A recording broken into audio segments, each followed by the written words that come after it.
Hello friends, how are you? Hope you all are doing well. Welcome to my channel. Thanks for joining. Today we will be talking about Morocco, mainly in Marrakesh. Today's topic, uh, how to plan your trip for Marrakesh, how many days that you need to cover everything in Marrakesh, um, and what is there to do. So we will be covering everything, basically starting from visa, flights, airport immigration. Then we will be talking about taxis, where to stay, best areas, what to visit, what is around Marrakesh, and what is the culture of Marrakesh. So let's start. So before we go there, if you are new to my channel, please go ahead and subscribe. Also, please press the bell button so you keep receiving the new videos to keep you updated with my travels. Anyway, let's start Marrakesh. So I recently came back from Morocco, basically. Spent well over a month there and went around Morocco, really explored the country and their culture, and I loved it. So I said, why not, to guide you guys, anybody who is new and planning to go to Morocco, so they can benefit from this video. So let's talk about Morocco. Morocco's culture is very open, very nice, very friendly, very humble people, very welcoming people. So everybody, their food is good. I love their food. They got so much choices to eat, and a lot of history, good landscape. All in all, nice weather, good beaches. You got everything that you can ask for. And the main thing in Morocco, I would say this is a very cheap country. To me, it was a very cheap country. Nowadays, I think it's 10 Moroccan dirham to $1. But anyway, so that's Morocco's culture. Uh, as I said, they are very humble. So next thing that if you are planning, if you are one of those countries that does not require any visa, so good for you.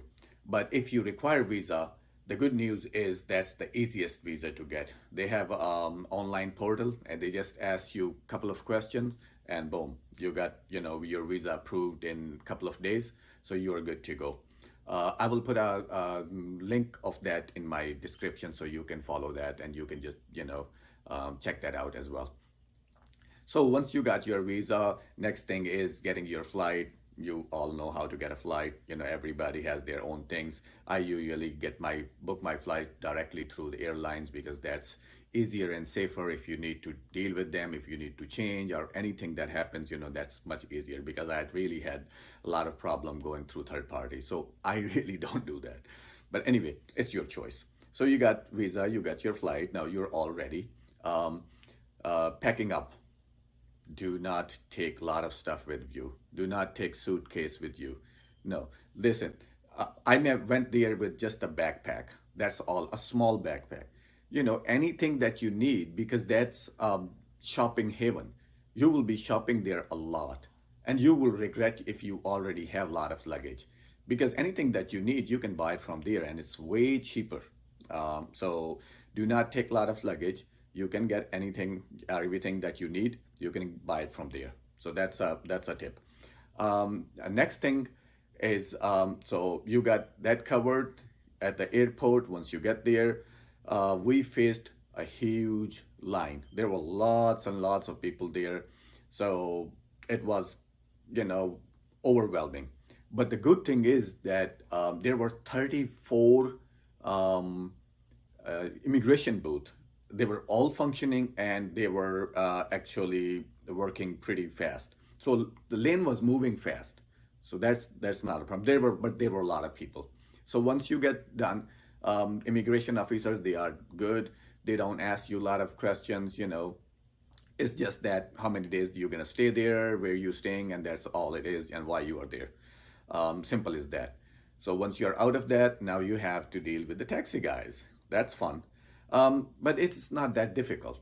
Oh, no, I'm sorry. Before you go there, I will suggest that you go to money exchange, get around $20 or $30 change. Do not change more money.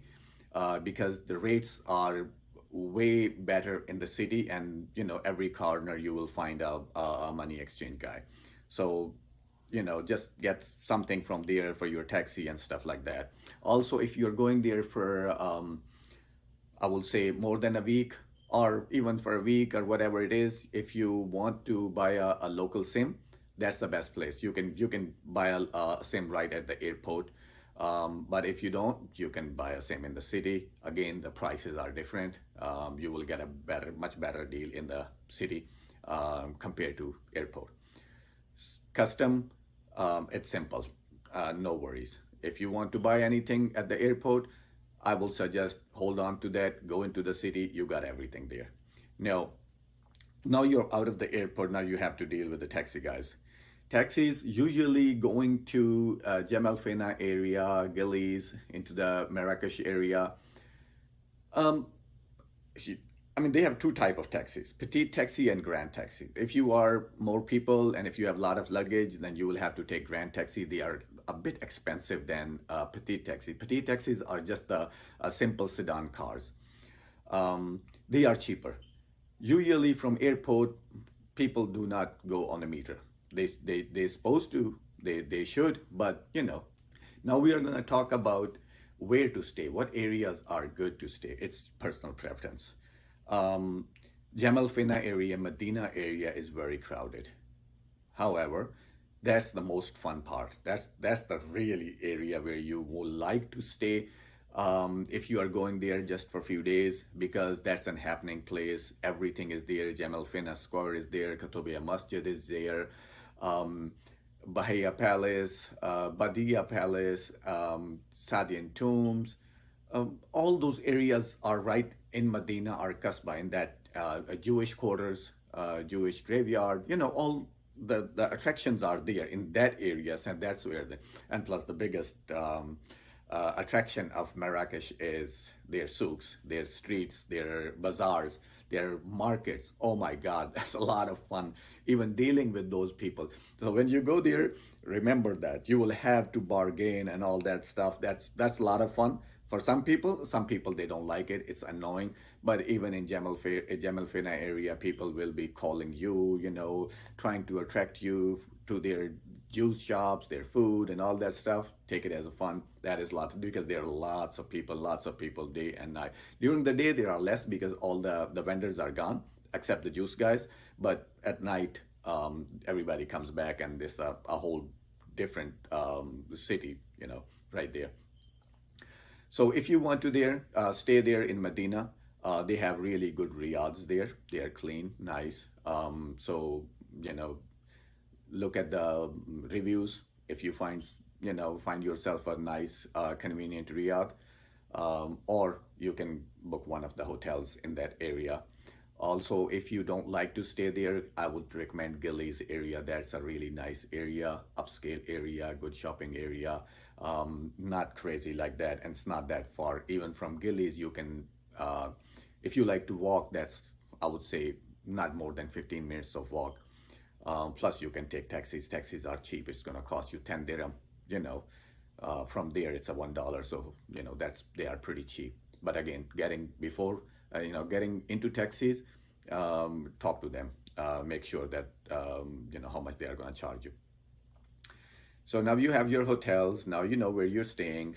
We'll be talking about what to do there. So it depends how many days do you have. You have a 3-day trip, you have a 1-week trip, and what do you want to? You just want to spend all that time in Marrakesh and around that area. Good enough. There's a lot to do. But if you have more time, then keep watching my channel, and you will see that the route that I took. I'll be telling you about Merzouga Desert, how to book that trip and all that stuff, because that's a tricky part as well. I have seen so many people being disappointed with their tour. At the same time, we were so happy. So what was the difference? How did we do that?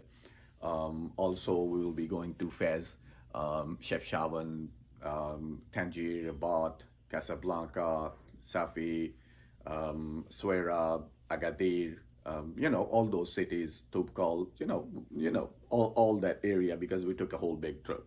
So anyway, so let's stick to Marrakesh. So right now we are talking about Marrakesh. Um, you have a lot of sightseeing there.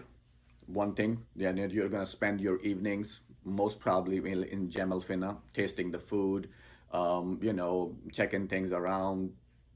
I will suggest that if you are not one of those people that they like the crowdy areas, get into those restaurants up there.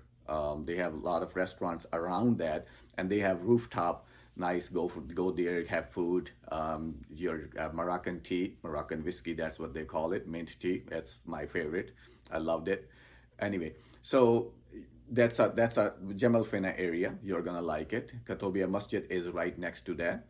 So once you're in Jamal Fina, of course, your Kutubia Mosque is there. It's closed nowadays because of the earthquake damaged. So they are doing renovation. Um, but you can walk around that area. That's good. Also, in the streets in Medina, you have Bahia Palace. That is that's in Medina. Right behind Bahia Palace, there are Jewish quarters, Jewish graveyard. Also, do you have Badia Palace that you would like to visit? Sadian tombs. That's a one thing. And once you are in Sadian tomb, just take a stroll. Take a small walk around Kasbah. Medina and Kasbah, they are different. Kasbah is more open. Medina is the city that's Medina usually is for commoners. Kasbah is more of a fortified type of a town. So while you are there in Sadian Tomb, you can take a small walk in the Kasbah and see that. Also, you have Jardin Moyorel. It's beautiful garden. You will love it the way it is. Then you have Minara Gardens. These are the things that you like to plan. Mostly like Bahia Palace, Badia Palace, Sadian Tombs. The entrance ticket is 70 dirham. Yes, 70 Moroccan dirham. So that's around $7. That's kind of a standard there. So also walking in the souks, shopping, that's a lot of fun. You even if you don't want to shop, just walk around, see that how those souks are because they are different. There's it's a whole complete different experience. If you wanted to go towards a more upscale area, again, like I told you, go towards Gillies. They have shopping malls there, or you can go to Manara Mall. That's a good mall to visit. No, this is, I would say, let's say Bahia Palace, you can get it done within 2 hours. At same day, you can do Badia Palace. I would say, once you're done with that, maybe you need just a couple of days to get all these sightseeing done. Now you have more time, so what are you gonna do there? All right, of course you're gonna enjoy the city. Of course you're gonna enjoy their food and enjoy their culture. But I will suggest that you take some of the day trips, like a trip to Ozud waterfalls. Go to Sidi Fatima Falls. They are like Cascade Falls. I think they got 7 falls. We went there. We hiked. That was a beautiful hike. It's an hour and a half, almost hour and a half to 2 hour hike if you go all the way up to the last fall.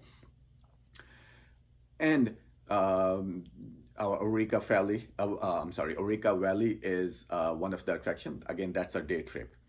You can also take a day trip to Essaouira. What a beautiful city. You will love it. That's the city where actually they have that fort where they filmed Game of Thrones. I think that was season 3. So that's a beautiful city, a good day trip. So now, how you gonna get there? Those days they are pretty cheap, $25, $30 a day trip. But the best thing is do not book up. This is my personal thing. Do not book those trips at the online. There are so many trip organizers, those people, travel companies right there in the Medina, everywhere in the city. Just stop by, talk to at least 3 or 4 of them, get the price, get the feel, ask them what is included. You know, if the food is included, what time and what kind of car it is there, and how much time they are going to spend. Ask them a lot of questions, and also see that, you know, where you get a better price or where you get a better deal. So I really, you know, I will suggest doing that. Take those take those day trips, go around, enjoy it, and you will have a lot of fun. Again, this is and just an overview how you are going to spend your 1 week or few days in Marrakesh. Like I said, if you have more days, you know, you may want to take a desert trip. But if you don't have that much time, because Merzouga is a 3 days trip, it's a lot of drive. It's long way away. It's pretty tiring. But if you want to have a somewhat of a desert experience there, then you can go to Agafay Desert. That's a day trip, or you can spend a night there in the tents. In Agafay, go for a camel ride, dune buggies, stuff like that, ATVs. You know, all those stuff that you can do there in Agafay Desert. That's almost like hour and a half from Marrakesh. So that's good. That's doable. Um, so that is your Marrakesh itinerary. I hope you know, you if you are planning to go there, go there. You will have a lot of fun. I might have missed a few things. I might have rushed through some stuff. If you have any questions, please go ahead, ask me in the comments, and I will try my best to guide you. As I told you, I spent over a month there, and I loved it. And as we move forward, I'll be posting new videos and telling you about different cities. So again, subscribe the channel, like it, press the bell button so you keep getting all the new videos. So until then, thank you very much for watching. We will meet again. Bye bye.